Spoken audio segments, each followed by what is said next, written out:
ప్రభునందు ప్రియ సోదరి సోదరులారా, ప్రభువును ఆరాధించడానికి మనం చేరి వచ్చి ఉండగా దైవ గ్రంథమైన బైబిల్లో నుండి 2 లేఖన భాగాలను ఈ ఉదయకాలపు వేళ మనం చదువుకుందాం. పాత నిబంధనలో ఆదికాండం 1వ అధ్యాయం 1వ వచనం.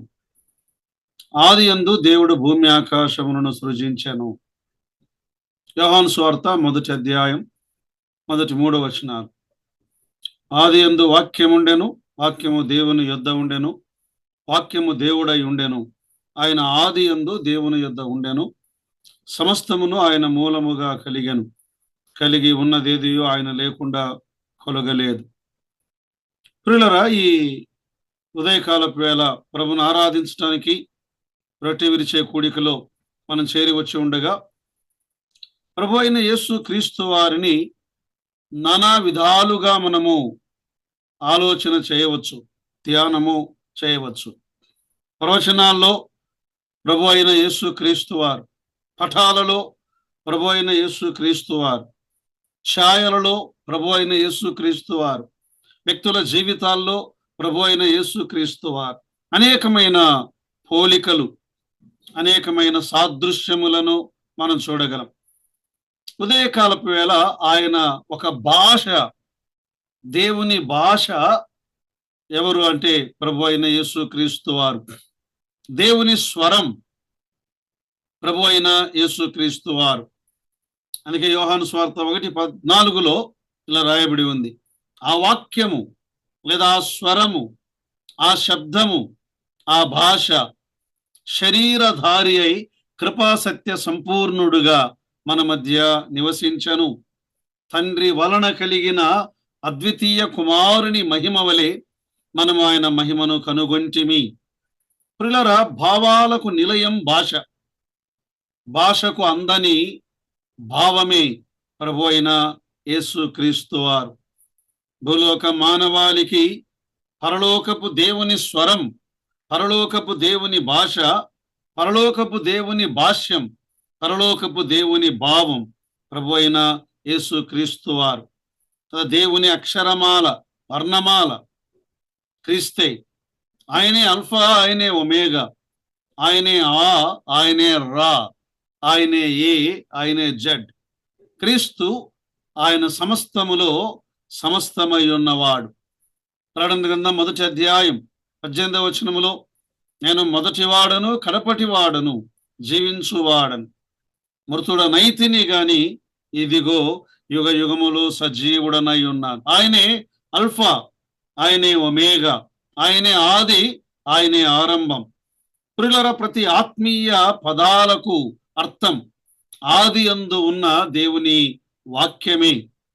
అందుకే బైబిల్లో ఆది యందు వాక్యముండెను, వాక్యము దేవుని యొద్ద ఉండెను, వాక్యమే దేవుడై ఉండెను అని మాట చూస్తున్నాం. దేవుని హృదయ భాష, భావాల సారం ప్రభు అయిన యేసు క్రీస్తు కదా. ఆయన ఈనాడు ఎలా మాట్లాడుతున్నాడు? తన కుమారుడైన యేసు క్రీస్తు ప్రభువు ద్వారా దేవుడు మనతో ఆయన మాట్లాడుతూ ఉన్నాడు. హెబ్రీ గ్రంథకర్త 1వ అధ్యాయం 1-2 వచనాల్లో, నానా సమయములలోనూ నానా భాగాలలోను నానా విధములుగాను ప్రవక్తల ద్వారా మన పితరులతో మాట్లాడిన దేవుడు ఈ దినముల అంతమందు కుమారుని ద్వారా మనతో మాట్లాడెను అన్నాడు. దేవుని నిఘంటువు, డిక్షనరీ ప్రభు అయిన యేసు క్రీస్తు వారే. ప్రియులారా, ఆయన దేవుని భాష. ఒక 3 తలంపులు మనం ఆలోచన చేద్దాం ప్రభువును మనం ఆరాధించడానికి చేరి వచ్చి ఉండగా. 1, దేవుని భాషకు భయపడిన ఆదాం, లేదా దేవుని స్వరమునకు, దేవుని శబ్దమునకు భయపడిన ఆదాము. ఆదికాండం 3వ అధ్యాయం 8-10 వచనాల్లో, చల్లపూటను ఆదామును అతని భార్యయు తోటలో సంచరించుచున్న దేవుడైన యెహోవా స్వరమును విని, శబ్దమును విని, ఆయన భాషను విని దేవుడైన యెహోవా ఎదుటికి రాకుండా తోట చెట్ల మధ్యను దాగుకొనగా దేవుడైన యెహోవా ఆదామును పిలిచి నీవు ఎక్కడ ఉన్నావని అడిగాను. అందుకతడు తోటలో నీ స్వరము విన్నప్పుడు, నీ శబ్దము విన్నప్పుడు, నీ భాషను విన్నప్పుడు దిగంబరినిగా నుంటిని గనుక భయపడి దాగుకొంటిని. ప్రారంభములో దేవుడు తన పోలికలో తన స్వరూపములో మానవుణ్ణి, స్త్రీని, పురుషుని చేసుకున్నప్పుడు పాపము లేక మునుపు, ఆజ్ఞను మీరక మునుపు దేవునితో సంభాషించిన వాడు మొదటి మానవుడు. మొదటి మానవునితో సంభాషించిన వాడు దేవుడు. అప్పుడు ఆయన భాష, ఆయన స్వరం విన్నప్పుడు భయపడలేదు, ఆనందం. ఆయన స్వరం, ఆయన భాష వారికి ఆదరణ, వారి జీవితాల్లో మేలు. కానీ ప్రియులారా, పాపములో పడిపోయిన ఆదాము మొదటి మానవుడు, పాపములోనున్న ప్రతి మానవుడు నేడు దేవుని స్వరానికి భయపడి దాగేవాడే. కారణం ఏమిటి అంటే, మానవుడు దాగుకున్నటకు కారణం హృదయములో దాగి ఉన్న పాపమే. యోబు గ్రంథం 31వ అధ్యాయం వచనం 33, 34లో రాయబడి ఉంది. ఆదాము చేసినట్లు నా దోషములను దాచిపెట్టుకొని మహాసమాజమునకు భయపడి కుటుంబముల తిరస్కారమునకు జడిసియు నేను మౌనముగా నుండి ద్వారము దాటి బయలు వెళ్ళక రొమ్ములోన పాపమును కప్పుకొనిన ఎడల పరమునున్న దేవుని దృష్టికి నేను వేషధారినగుదును. రొమ్ములో నా పాపమును కప్పుకొనిన ఎడల అన్నాడు. ఆదాం మాత్రమే కాదు, నాడు సర్వమానవాళి రొమ్ములో పాపమును కప్పుకున్నవారు. పాపమును బట్టి ప్రతి మానవుని పైన దేవుని తీర్పు ఉన్నది. రోమపత్రిక 6:23 ఏలైనగా పాపము వలన వచ్చు జీతం మరణం. పాపములో ఉన్న ప్రతి మానవునితో దేవుడిలా అంటున్నాడు, అపవాదికిని వాని దూతలకును సిద్ధపరచబడిన నిత్యాగ్నిలోనికి పోవుడి అన్నాడు. మత్తయి సువార్త 25వ అధ్యాయం 41వ వచనంలో. సో మొదటిది దేవుని భాషకు భయపడిన మానవుడు. మనమందరం ఒకప్పుడు దేవుని ఎదుటికి రాకుండా భయపడి దాగుకున్న వారమే. రెండవది దేవుని భాష మూగబోయిన సమయం. దేవుడు ఆయన మౌనమైపోయాడు, ఆయన స్వరం మూగపోయింది, ఆయన మాట్లాడడం మానివేశాడు. ప్రియులారా, నిత్యత్వము నుండి నిత్యత్వము వరకు నిత్యుడైన తండ్రి, నిత్యుడైన కుమారుడు ఒకరితో ఒకరు వారు సంభాషిస్తూనే ఉన్నారు. ఆదికాండం 1వ అధ్యాయం 26వ వచనములో దేవుడు మన స్వరూపమందు మన పోలిక చొప్పున నరులను చేయుదము. మన మన మన ఇక్కడ మన అనే మాటలో తండ్రి అయిన దేవుడు, కుమారుడైన దేవుడు, పరిశుద్ధాత్మ దేవుడు, త్రియేక దేవుడు అంటే ఏక స్వభావము కలిగిన దేవుడు, ఏక లక్షణాలు కలిగిన దేవుడు, ఏక కార్యములో ఏకీభవించిన దేవుడు. ప్రియులారా, అయితే ఆయన స్వరం మూగబోయిన సందర్భం, యేసుక్రీస్తు ప్రభువారు మనందరి నిమిత్తమై భూలోకానికి దిగి వచ్చి ఆయన ప్రారంభము నుండి తండ్రితో సంభాషించిన వాడు, తండ్రి పనుల మీద ఉన్నవాడు.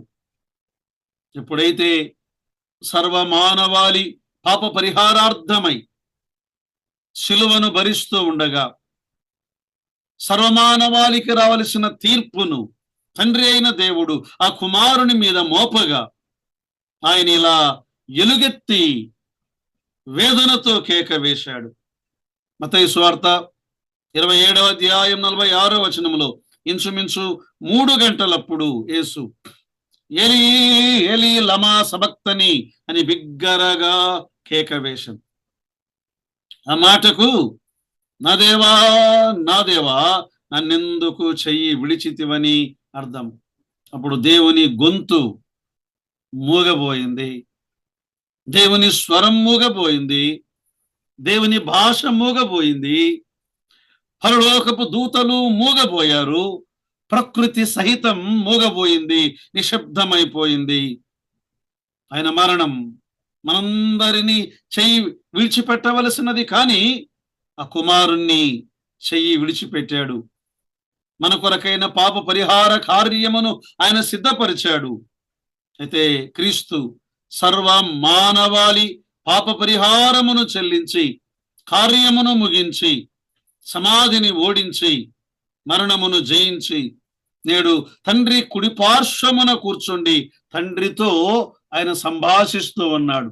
వారి భాష తండ్రితో సంభాషించే భాష. హెబ్రీ పత్రిక 7వ అధ్యాయం 25వ వచనములో, ఈయన తన ద్వారా దేవుని యొద్దకు వచ్చు వారి పక్షమున విజ్ఞాపనము చేయుటకు నిరంతరము జీవించుచున్నాడు గనుక వారిని సంపూర్ణముగా రక్షించుటకు శక్తిమంతుడై ఉన్నాడు. నేడు యేసుక్రీస్తు ప్రభువారు తండ్రి యొద్ద, తండ్రి కుడిపార్శ్వమున కూర్చుండి నీ కొరకు, నా కొరకు ఆయన సంభాషిస్తూ ఉన్నాడు, విజ్ఞాపన చేస్తూ ఉన్నాడు, తండ్రితో ఆయన మాట్లాడుతూ ఉన్నాడు. మొదటిది మానవుడు మూగబోయాడు, మానవుని భాష. రెండవది దేవుని భాష, దేవుడు ఆయన మూగబోయాడు, మౌనమైపోయాడు. మూడవది నాడు విశ్వాసి భాష. ఎలాంటి భాష అది? ఆరాధనా భాష. ఒకప్పుడు దేవునితో సంభాషించే మానవుడు పాపము చేయగా సంభాషణ ఆగిపోయింది. నేడు క్రీస్తును విశ్వసించగానే దేవునితో సంభాషణ తిరిగి ప్రారంభమైనది. రోమాపత్రిక 10వ అధ్యాయం 9-10 వచనాల్లో అదేమనగా, యేసు ప్రభువు అని నీ నోటితో ఒప్పుకొని దేవుడు మృతులలో నుండి ఆయనను లేపెనని నీ హృదయమందు విశ్వసించిన ఎడల నువ్వు రక్షింపబడుదు. ఎలైనగా నీతి కలుగునట్లు మానవుడు హృదయములో విశ్వసించును, రక్షణ కలుగునట్లు మానవుడు నోటితో ఒప్పుకొనును. ఇది నాడు మనం ఆయన అంగీకరించాం, ఆయన మనల్ని అంగీకరించాడు, ఆయన పిల్లలమయ్యాం. ఆయనతో సంభాషించే భాష నేడు మనకు అనుగ్రహించాడు. నేడు మన ఆరాధన కేంద్రం ప్రభు అయిన యేసుక్రీస్తు వారే. మన ఆరాధన అంశం ప్రభు అయిన యేసుక్రీస్తు వారే. మన ఆరాధన గానం ప్రభు అయిన యేసుక్రీస్తు వారే.